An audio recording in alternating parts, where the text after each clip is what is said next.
Oh boy. The alternative media civil war is here. Civil war!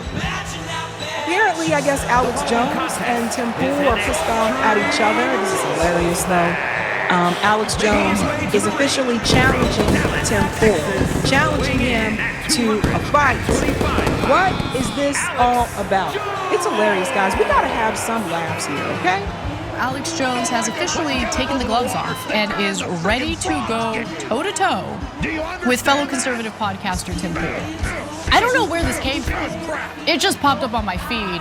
So if you're wondering why this is going down, I'm about to walk you through it. Long story short, though, Alex Jones is accusing Tim Pool of being a cuck for Israel.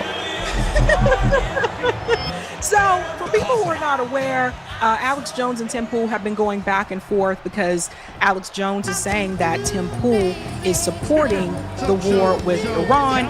Tim Pool is disagreeing with that. And Tim Pool is saying that Alex Jones is basically bought and paid for it. It's funny coming from Tim Pool. But here we go here. Tim Pool said, "We often ask why it was the media kept lying about us. Why did they claim I lied about ivermectin, Burisma, the 2020 election? Alex is on the payroll, making the same moves. He can lie about my views to his audience all day, but it just serves to destroy his legacy." It's just funny because this coming from Tim Pool of all people. Remember it was outed that Tim Pool was among some of those creators that were getting that money from Russia through tenant media and stuff like that. So, I mean, it's just like, dude, you can't really talk here. But this is where a lot of this is coming from. We'll get to that in just a second. He said Alex Jones is lying about everything. It's odd. It seems like something changed on a dime. I challenge you, Tim, to trial by combat. Alex Jones is overtly lying about everything.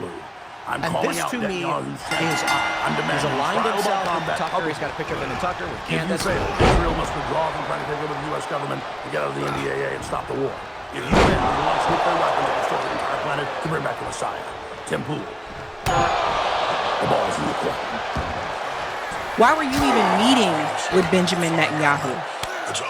Nobody seems to have a problem with this. Why were you meeting with someone who was committing a genocide?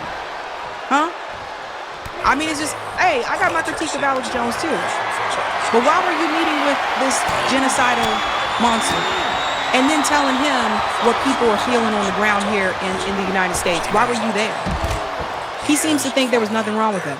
So I'm going to do a little bit of speculating here, and it is speculation. But if you can remember months ago, Alex Jones was catching some heat from even his own fans because it appeared like he was paying lip service to like Zionist narratives. He was like attacking Candace Owens unfairly in some ways. And so I was like, what is he doing? Like, he's kind of built a career off of conspiracy theories, many of which were tied to Israel, some of which turned out to totally be true, by the way.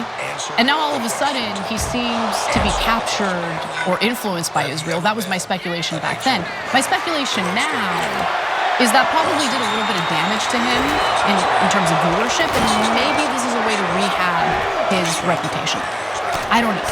Because this does kind of feel like it came out of nowhere. And he is going pretty hard against Tim Pool. And to be fair to Tim Pool, he's been open and upfront about the fact that, oh yeah, he took the trip. Homeboy definitely met with Benjamin Netanyahu, and he doesn't need to tell me what they talked about. I know exactly why Benjamin Netanyahu invites American content creators to Israel. I know what that trip is about. Though, like, it wasn't revealed that, yes, you got the money. You got the money, Tim. So you can't speak as though you are, I don't know, the mightier person on this issue. At the end of the day, a lot of it comes down to hypocrisy, guys. Like, he's just being, Tim Pool's being a hypocrite. And at the end of the day, like I said, all of them got paid. So it's like, really? But Tim Pool did support this war. He supported, he defended Israel to every team, especially with Gaza too. That's why people started to move away from him, because he was taking Israel's side during the genocide. So, no, it's not a lie about the money from tenant media. yes, you did meet with Netanyahu, so maybe not secretly, but I feel like it was kind of secretly until, you know, people kind of came after you for it. Wait, so you were hoping that nothing would come out about this meeting that you had with Netanyahu in Israel? But since word hit the streets, you're openly talking about it. I don't know, that didn't look good. But anyway, okay, so let me explain, let me decode what's actually bothering Tim Pool. So when Biden was president, well, that's a target-rich environment for a right-winger like Tim Pool, right? You're not tasked with holding your own side accountable. You get to attack the other side without worrying that your audience might be upset with you.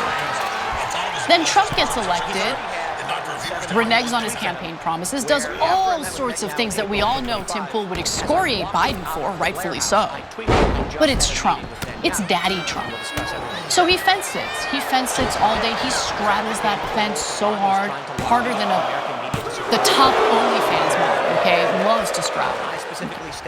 And that's so uncomfortable. So he's like, my numbers are low, and it's because the anti-Semitic content gets the views. Alex Jones and Tim Pool going back and forth, tit for tat. It shouldn't matter if it's popular or not, and this is the thing that I have about this. It shouldn't matter if it's popular or not. What should matter is it the right position? Is it the right thing to do? What's the moral thing to do? It shouldn't matter if it's popular or not.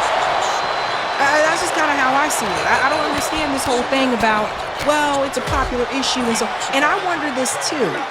Because the reality is, had it been the other way around, and let's say what Trump was doing was popular, let's say it was the other way around, and the majority of Americans were supporting this war with Iran, and were supporting what Donald Trump has been doing since in office, would Alex Jones have the opinion that he had? Would he still say, no, you said no wars? Because I have to ask, these are the things I look at. I'm looking to see if people stand on those issues when it's not popular to do so. I'm not looking to see if when people stand on it when it is popular to do so. That's something I think people need to pay attention to. Anyone who actually had the courage to call Israel out on its treachery, well, in the very beginning, there were very few content creators who were willing to do that. So yeah, it did increase viewership. But it was hard to monetize that content because that content always gets demonetized. But anyway, okay, so that's really what's bothering Tim. Okay, it's tough to be a fence sitter and expect your audience to grow. But okay, Alex Jones is one of the ones that has come forward more recently, criticizing Trump and saying he can't support him and he needs to be impeached, etc. And Tim Pool is still trying to ride the Trump wave or whatever. And then he said, forget about Epstein. And so don't look into it. He went sideways, and it was just a disaster.